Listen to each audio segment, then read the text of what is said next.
उत्तराखंड आप देख रहे हैं, आपके साथ मैं हूं चांदनी धवन। विधानसभा में निकाले गए कर्मचारियों को हाईकोर्ट से भी झटका मिला है। हाईकोर्ट की चीफ जस्टिस कोर्ट ने एकल पीठ की उस आदेश को निरस्त कर दिया है जिसमें कर्मचारियों के निलंबन आदेश पर रोक लगाते हुए उसे नौकरी पर बहाल करने को कहा गया था। हाईकोर्ट ने 15 अक्टूबर को निलंबन आदेश पर रोक लगा दी थी और दरअसल 27 से 29 सितंबर तक अलग अलग आदेशों में विधानसभा ने बैकडोर से भर्ती किए 228 से ज्यादा कर्मचारियों को नौकरी से निकाल दिया था, जिसको कर्मचारियों ने हाईकोर्ट में चुनौती दी थी। हाईकोर्ट ने इस आदेश पर रोक लगा दी थी और वही कर्मचारी अब सुप्रीम कोर्ट में याचिका दाखिल करेंगे। हमारे सहयोगी वीरेंद्र हमारे साथ जुड़ गए। वीरेंद्र, जरा विस्तार से बताइएगा, क्योंकि सरकार को यहाँ पे कह सकते हैं हाईकोर्ट की तरफ से एक बड़ी राहत मिली है।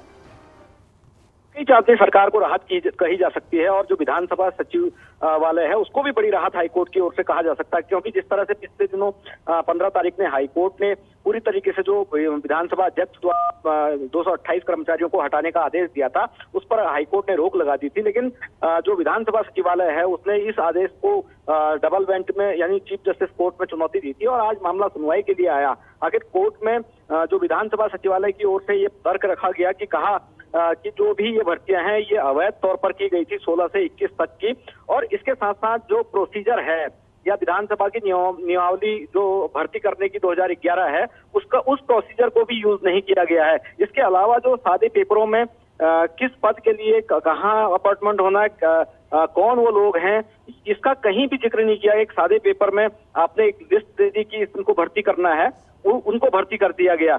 कोर्ट ने हालांकि इन चीजों को माना। उमा देवी वर्षित केंद्र सरकार के कोई औजार थे उनका हवाला दिया और कहा कि जो नियुक्तियां हैं वो खासतौर पर गलत बैकडोर से जो भर्तियां की गई थी वो असंवैधानिक है या गलत है। उन भर्तियों की जो निचली अदालत का आदेश एकल सिंगल जज का ऑर्डर था कि जो स्टे ऑर्डर, उसको कोर्ट ने उसको निरस्त कर दिया। बाकी जो संवैधानिक सुनवाई होगी वो एकल पीठ में अभी जारी रहेगी, क्योंकि उस ऑर्डर के उस पोर्शन पर अभी आगे सुनवाई होनी है। हालांकि इस मामले के बाद जो विधानसभा के वकील हैं उनसे हमारी बातचीत हुई थी, उनका साफ तौर पर कहना था कि इस आदेश के बाद उन लोगों को मौका मिलेगा भर्ती होने का। हालांकि कोर्ट निचली अदालत ने भी ये कहा था कि आप सीधी भर्ती से जो पद खाली होंगे उनको भरा जाए। और जो बिल्कुल वीरेंद्र, क्योंकि सरकार को जहां एक तरफ राहत मिली है वहीं ये भी है कि बैकडोर भर्ती को लेकर भी कई सवाल लगातार भी खड़े हुए थे। शुक्रिया इस पूरी जानकारी के लिए। हमारे सहयोगी दीपांकर हमारे साथ जुड़ गए हैं। दीपांकर, जहां कोर्ट के फैसले को अगर कह सकते हैं यहाँ पर कि सरकार को अब कोर्ट से एक बड़ी राहत मिली है, लेकिन बैकडोर भर्ती को लेकर लगातार कई सारे सवाल भी खड़े होते रहे हैं यहाँ पर।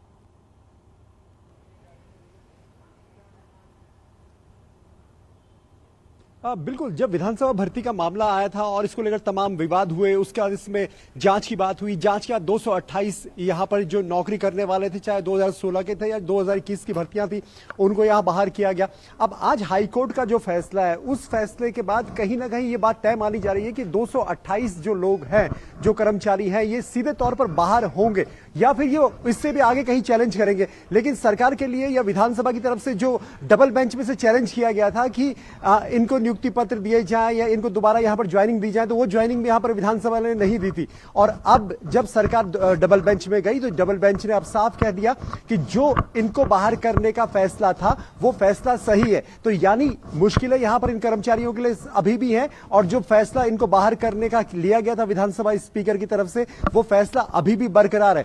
कई नेता, चाहे कांग्रेस के हो, बीजेपी को, कोई इस पर खुलकर कुछ कहना नहीं चाहता, क्योंकि ये बात भी साफ थी, जिस बात को लेकर सवाल खड़े हुए थे कि नैतिकता के आधार पर भर्तियां गलत थी। कहीं ना कहीं नेताओं के कुछ करीबी इसमें शामिल थे, किसी का रिश्तेदार इसमें शामिल था, किसी का कोई जानकार इसमें शामिल था। तो इन बातों को लेकर जब विवाद थे, तो ऐसे में ना तो बीजेपी के नेता इस पर कुछ खुलकर कहना चाहते हैं, ना कांग्रेस खुलकर कहना चाहती, क्योंकि कोई भी पब्लिक के बीच या प्रदेश की जनता के बीच कोई भी पार्टी, कोई भी नेता यह मैसेज नहीं देना चाहता कि गलत तरीके से किसी की नौकरी किसी ऐसी संस्था में लगे। तभी दीपांकर, यहाँ पर ये कहा जा सकता है कि नेताओं की तरफ से, मंत्रियों की तरफ से किसी तरह की कोई बयानबाजी नहीं हुई और बैकडोर भर्ती को लेकर तमाम सवाल भी खड़े किए गए थे।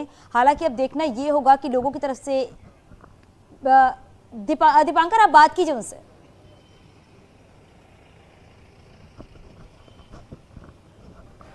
बिल्कुल, हमारे साथ इस वक्त लैंसडाउन से बीजेपी के विधायक दिलीप रावत है, उनसे पूछते हैं। सर, एक विधानसभा ने पहले बाहर निकाला, फिर कर्मचारी हाईकोर्ट गए, हाईकोर्ट से उन्होंने कहा कि हमें राहत मिलनी चाहिए। आज डबल बेंच ने सरकार की इस बात को सही माना है कि बाहर होने चाहिए तो होने चाहिए। आप क्या मानते हैं? देखिए, अगर कोई गलत तरीके से इनकी नियुक्ति हुई है तो निश्चित रूप से वो बाहर उनको होना चाहिए, और मैं समझता हूं कि जिन्होंने उनको नियुक्ति दी उनके खिलाफ भी कार्रवाई होनी चाहिए। निश्चित रूप से हमारा स्पष्ट मत है। और जो पद खाली है वो वहां पे नई सीधी भर्ती से या दूसरी प्रक्रिया से भरे जाने चाहिए। निश्चित रूप से अब जो अगली भर्ती होगी उसमें पारदर्शिता होनी चाहिए, और लोगों को लगना चाहिए कि बेरोजगारों को लगना चाहिए कि हमारे साथ न्याय हुआ है और हम सही तरीके से चुन लिए गए हैं, और जो योग्य व्यक्ति है वही पोस्ट पे नियुक्त होना चाहिए। तो आपने सुना, बीजेपी के विधायक है लैंसडाउन से दिलीप रावत, बिल्कुल दीपांकर, और सीएम की तरफ से ये बात पहले भी की जा चुकी है कि अब जो भी भर्तियां होंगी पारदर्शिता तरीके से होंगी, और इसीलिए बार बार कहा जा रहा था कि जो छात्राओं की तरफ से प्रदर्शन भी देखने को मिला था, अब कह सकते हैं हालांकि उन कर्मचारियों के लिए राहत की बात नहीं, लेकिन सरकार के लिए राहत की बात सामने आई है। बहुत शुक्रिया इस पूरी जानकारी के लिए। हरिद्वार से बड़ी खबर मिल रही, जहां